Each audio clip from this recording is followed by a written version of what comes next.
네, 이렇게 박수정 기자가 전반적인 일정을 짚어줬고요. 3박 5일간의 다자 외교 무대, 윤석열 대통령이 한국 정상으로는 처음으로 나토 정상회의에 참석을 했습니다. 네, 나토 정상회의 참석의 의미 그리고 어떤 성과를 기대해 볼 수 있을지 우정엽 세종연구소 연구위원과 짚어보겠습니다. 어서 오십시오. 네, 안녕하세요. 안녕하십니까?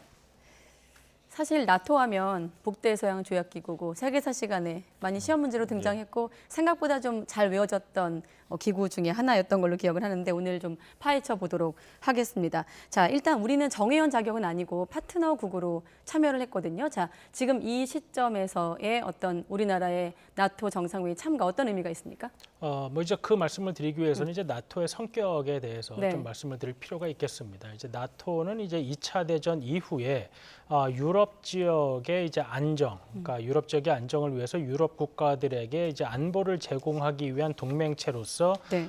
대서양을 사이에 두고 있는 미국과 이제 서유럽 국가들이 이제 동맹체를 결성한 것이 그 시초죠. 예. 근데 이제 1950년 이후에 냉전이 이제 강화되면서 이제 이 나토의 주 목적은 소련으로부터의 어떤 공격, 그다음에 이제 도발을 방어하는 안보를 제공하는 역할을 이제 하는 것이었는데 1990년대 이제 냉전이 끝나면서부터 이 네. 나토의 성격이 바뀌었습니다. 그러니까 단순히 소련으로부터 유럽 국가들을 보호하는 게 아니라 이 나토의 목적 자체는 유럽 국가들에게 이제 안정적인 안보를 제공하는 것이었는데 냉전 종식 이후 이 안보를 위협하는 요인들이 이제 변화가 생긴 거죠. 그러다 보니까 이 나토의 어떤 의제 자체에도 여러 가지 변화가 많이 생겼습니다. 특히 이제 미국의 이제 9.11 테러 사태가 난 이후에는 유럽 지역에서도 이 테러에 대한 대비 같은 문제, 예. 그다음에 난민 문제, 그다음에 뭐 신흥안보 이슈들, 뭐 사이버라든지 기후 변화,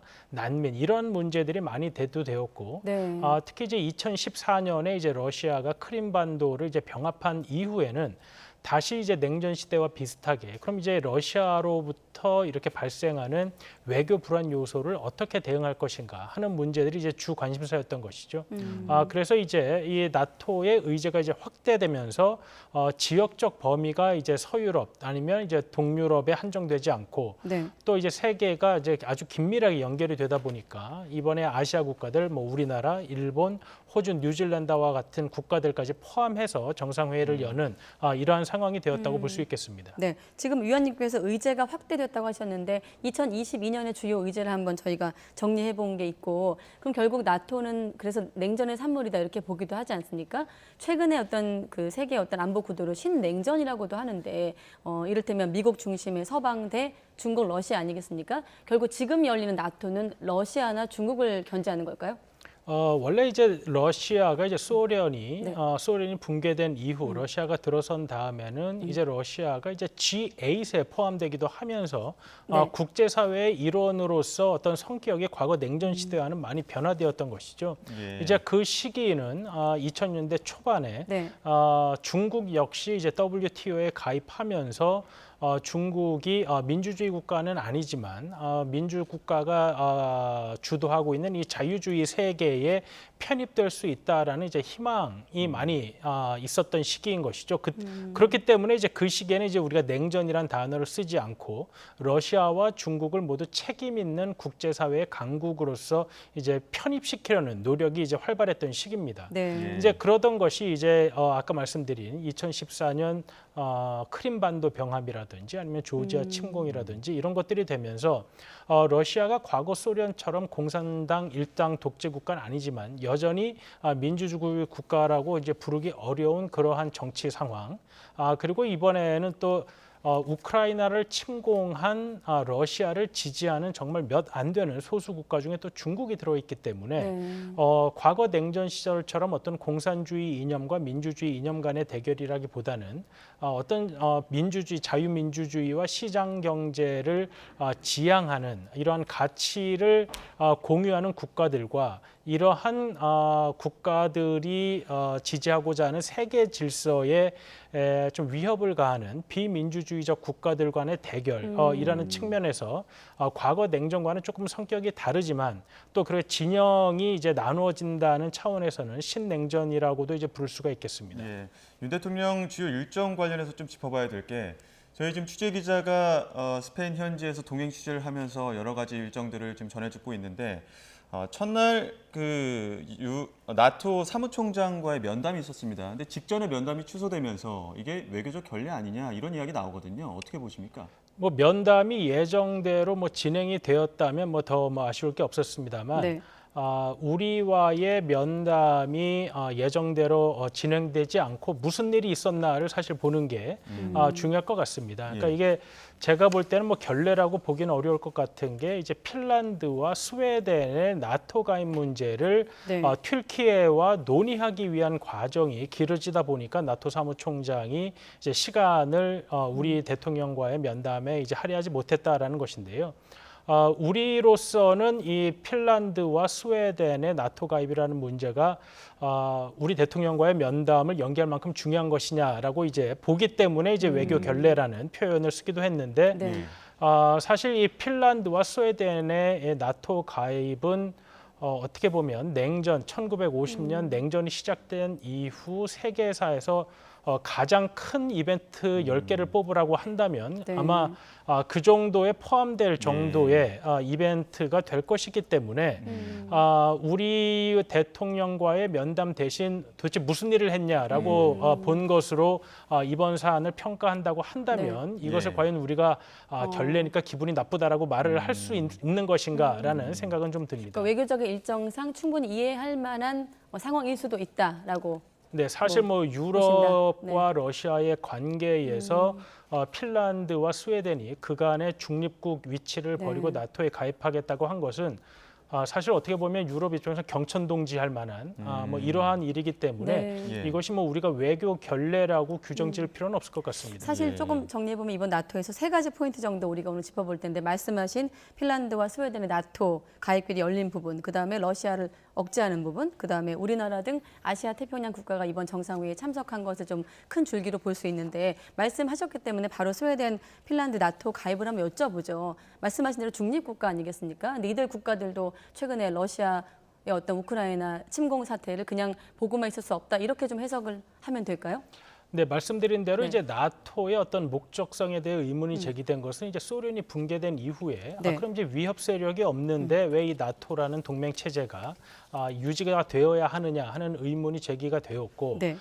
또 이제 나토가 이제 동유럽, 중유럽으로 확장되면서 오히려 이제 러시아가 이제 불안해하기 때문에 또 안보 위협이 제기되는 것 아니냐 하는 그러한 논의들도 많이 있었습니다. 그런데 이제 이번에 러시아가 어떻게 말하면 나토의 동진을 이유로 우크라이나를 침공해서 나토가 더 이상 확장하는 것을 막겠다라는 목적을 가지고 우크라이나 침공을 시작을 한 건데 네. 예. 어떻게 보면 러시아로서는 더욱더 부담스러운 일이 발생한 것이죠. 이 핀란드와 스웨덴이 더 이상 러시아의 이러한 태도를 본인들의 안보 상황에서 그냥 지나쳐 갈 수가 없기 때문에 나토라는 공동 안보 체제, 공동 안보 동맹에 이제 들어가는 것이 자국의 안보를 위해서 훨씬 필요하다라는 판단을 내린 것입니다. 예. 근데 이것이 군사 동맹이기 때문에 네. 사실 참여하고 있는 30개국의 만장일치 결정이 있어야 하는 것이죠. 그런데 우리 대통령과의 면담 전에 뭐가 있었냐면 이 핀란드와 네. 스웨덴의 가입을 반대하는 튀르키예의 입장이 있었습니다. 예. 그러니까 튀르키예가 이걸 계속해서 반대한다면 핀란드와 스웨덴이 가입할 수가 없는 것인데 이 긴 회동을 통해서 튀르키예가 기존의 입장을 바꾸고 핀란드와 스웨덴의 나토 가입을 지지하기로 결정을 했기 때문에 네. 굉장히 의미가 있고 예. 비중 있는 미팅이었다고 볼 수 있겠습니다. 그런 부분 때문에 뉴욕타임스도 냉전 이후에 가장 중요한 나토 정상회의가 될 것이다 이렇게 예견하기도 했습니다. 그 측면에는 또 다른 측면에서는 나토의 새 전략 개념 때문인데 과거에 2010년에는 이 전략 개념에 러시아가 파트너로 표현이 됐었고 중국은 언급이 안 돼 있었습니다. 하지만 이번에 새로운 전략 개념에는 조금 달리 될 거라는 이런 분석들이 있죠. 그러니까 2010년과 2022년 사이에 이제 무슨 일이 있었나를 이제 네. 우리가 살펴볼 필요가 있는데요. 아까 말씀드린 대로 2014년에 이제 러시아가 크림반도를 병합하는 일이 있었죠. 그러면서 이제 러시아는 G8에 이제서 빠져서 이제 그것이 G7으로 되기도 했고 예. 그러한 상황에서 이제 러시아가 더 이상 유럽 국가들 측면에서는 단순히 이 국가가 파트너인가 아니면 유럽의 안정을 저해하는 위협 세력인가 하는 네. 그런 의구심이 계속 커진 것이 이번 2022년 초반에 우크라이나 침공으로서 그러한 안보 의구심이 더욱더 확실하게 되는 계기가 된 것이고요. 중국이 들어가는 부분은 어떻습니까? 중국은 이제 2010년 이후 유럽의 어떤 직접적인 안보 위협을 제기한 것은 아니지만 예. 세계의 연결성이 그 어느 때보다도 이제 강화된 상황에서 러시아를 지지하는 정말 몇 안 되는 국가, 뭐 북한, 벨라루스를 포함해서 중국 정도가 러시아를 지지하고 있기 때문에 이 중국이 직접적인 위협 요소는 아니지만 구조적으로 유럽 국가 그리고 유럽 대륙의 안정을 저해할 수 있는 잠재력을 갖고 있다라는 측면에서 과연 이 중국을 앞으로 어떻게 대하는 것이 유럽과 전 세계의 안정 측면에서 바람직한 것인가를 논의하겠다는 것입니다. 예. 네, 나토 측면에서 그렇게 논의를 하고 있겠고 우리 한번 측면에서 본다면 지금 중국이 아예 언론에서 대놓고 이번에 윤 대통령 나토 참석과 관련해서 한중 관계 나빠질 것이다, 악화될 것이다라고 얘기를 하고 있거든요.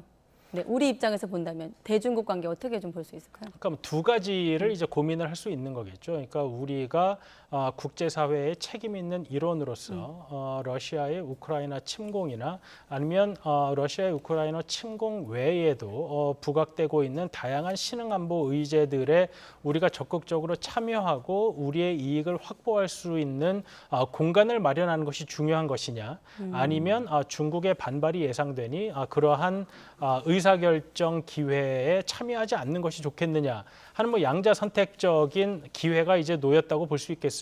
예. 거기에서 이제 우리 정부는 중국의 반발이 아쉽기는 하고 앞으로 중국의 오해와 반발을 무마하기 위한 설득 작업은 분명 필요하겠지만 예. 이번 나토 정상회의 참여와 같이 우리의 이익을 확보하기 위한 공간 마련에는 보다 적극적으로 나서는 것이 우리의 이익을 위해 필요하다는 판단이었기 때문에 예. 네. 물론 뭐 중국의 반발을 우리가 과소평가한다거나 그것이 뭐 의미가 없다는 것은 아니지만 그럼에도 불구하고 우리의 중장기적 이익을 위해서는 필요한 행보를 했다라고 판단할 수 있겠습니다. 예.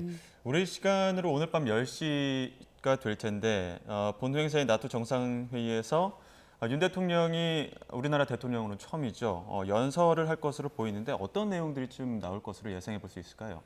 정부에서 이제 강조한 것은 이런 가치를 지탱하는 것이 국제사회의 질서 유지에 얼마나 이제 필요한 것이며 네. 그러한 가치 질서를 위해서 가치를 공유하는 국가들끼리의 연대가 얼마나 필요한지를 짧은 예. 연설 시간 동안 강조하겠다라고 이야기를 했습니다.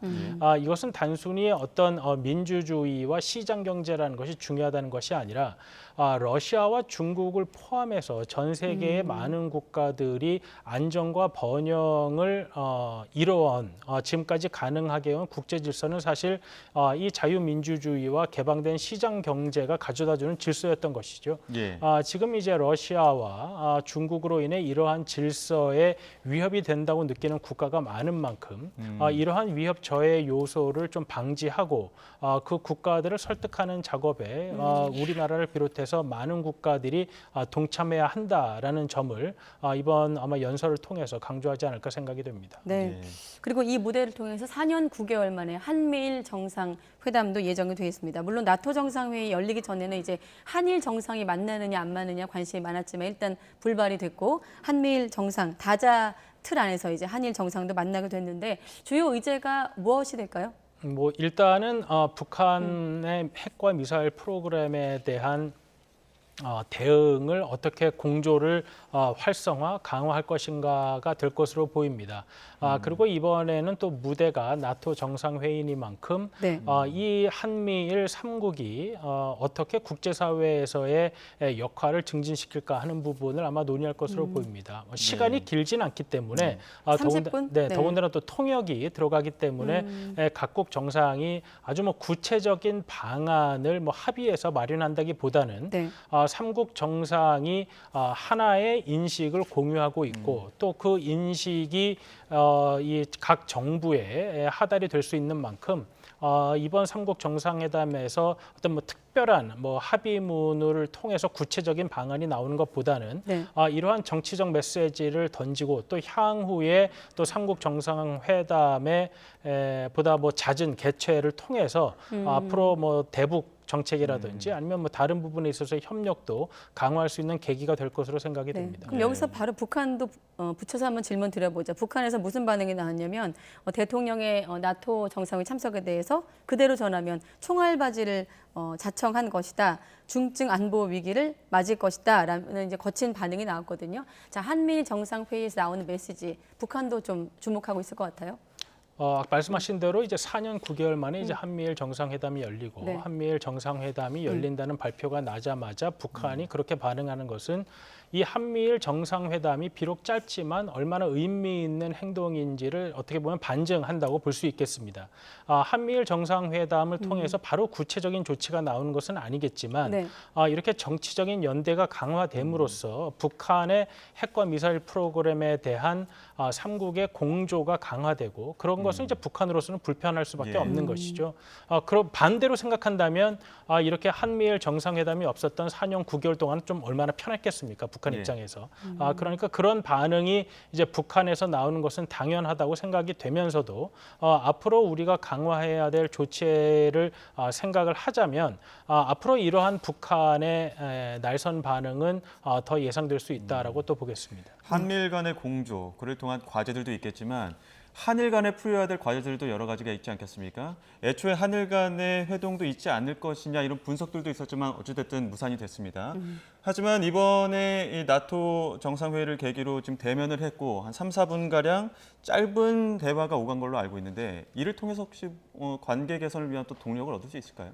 지금 뭐 양국 정부가 양국 간의 이제 역사적 문제를 비롯한 현안들을 이제 해결하고자 하는 노력을 보이고 있고요. 예. 그리고 이제 일본의 참여연 선거가 이제 7월 10일에 있게 되는데 그러한 정치적 일정이 이제 마무리되고 나면 양국 관계의 개선을 가로막는 과거사 현안, 뭐 예를 들어 징용공 배상 문제에 대한 압류된 일본 네. 기업 자산의 현금화 문제를 어떻게 뭐 해결할 것인가 하는 구체적 문제들에서부터 기존에 있었던 뭐 위안부 합의라든지 이런 부분들을 앞으로 어떻게 미래지향적으로 해결하고 또 관계를 증진시킬 것인가 하는 부분에 대해서 양국 정상을 비롯해서 양국 정부가 보다 심도 있게 논의할 수 있는 기회가 마련될 것으로 생각이 됩니다. 네.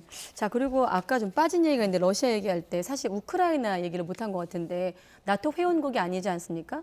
우크라이나에 그래서 나토가 이제 군대를 파견하지 않았고 아마 기억하시는데 이제 지난 2월에 러시아가 우크라이나를 침공할 당시에 이 우크라이나의 나토 가입 문제가 좀 화두가 됐던 걸로 기억을 하는데 이번 정상회의가 끝나고 나면 좀 우크라이나에 대한 지원이 좀 달라질까요? 어떻게 보십니까? 말씀드린 대로 이 나토는 30개국의 공동 안보입니다. 그러니까 네. 한 국가에 대한 침략은 전체에 대한 침략으로 간주하고 공동으로 대응하도록 되어 있습니다. 예. 그렇기 때문에 이제 부담도 따르는 것이죠. 이 나토 회원국들로서는 그래서 어떤 이러한 군사적인 분쟁이 있는 국가는 나토 회원국으로서 이제 받아들이기 어려운 상황이 있습니다. 이 우크라이나 전쟁이 러시아의 우크라이나 침공이 언제 어떤 식으로 마무리가 될지는 모르겠습니다만 앞으로 이 나토의 확장과 우크라이나와 같은 국가들의 나토 가입 문제라든지 이런 것은 이번에 뭐 결론이 날 가능성은 없어 보이고요. 네. 앞으로 계속해서 유럽 지역의 안정과 전 세계의 어떤 안정을 위해서 앞으로 계속 논의되어야 할 문제라고 생각이 됩니다. 이제 짧게 이 부분도 여쭤봐야 될 것 같습니다. 김건희 여사 지금 같이 나토 정상회의에 참석을 하고 있는데 첫 일정으로 주 스페인 한국문화원을 방문을 했거든요. 이 방문한 자리에서도 여러 가지 이야기가 오갔을 것 같은데 이 부분 어떻게 보셨습니까? 그 영부인의 역할은 사실 이번 나토 정상회의는 어떤 양자 회담이 아니기 때문에 사실 이런 다자 무대에서의 영부인의 역할은 사실 제한된 측면이 분명히 예. 있습니다. 영부인의 첫 해외 순방 일정 동행이고 네. 그 과정에서 한국의 이제 주재원들을 격려하는 그러한 자리를 가졌다는 것은 이 제한된 자리에서 의미를 갖고 있는 일정을 마련하기 위한 노력이었다고 볼 수 있겠습니다. 네. 자, 끝으로 앞서 저희가 뭐 핀란드와 스웨덴의 그러니까 중립 성향 국가들이 나토에 가입한 점도 좀 짚어봤고, 러시아나 중국을 견제하는 부분, 또 우리나라를 포함해서 아시아 태평양 국가가 또 파트너국으로 참가한 부분까지 좀 짚어봤는데, 오늘 밤 이제 한미일 정상회담 그리고 나토 정상회의가 열리지 않습니까? 좀 포인트가 있다면 관전 포인트를 좀 끝으로 짚어주시죠.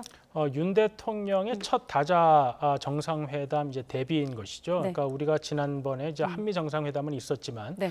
이번 다자 회의에서 특히 나토라는 우리 대통령으로서 처음 참가하는 회의에서 한국이 이 한반도를 넘어서 얼마나 국제사회에 공유할 수 있는가를 충분히 전하는 메시지가 필요할 것 같고요. 또 이것이 우리나라의 국익에 절대적으로 도움이 된다는 점을 또 국내에는 이야기하는 그러한 과정이 앞으로도 필요할 것 같습니다. 네, 알겠습니다. 네, 여기까지 짚어보도록 하겠습니다. 지금까지 세종연구소 우정엽 연구위원과 함께했습니다. 네, 고맙습니다. 고맙습니다, 위원님.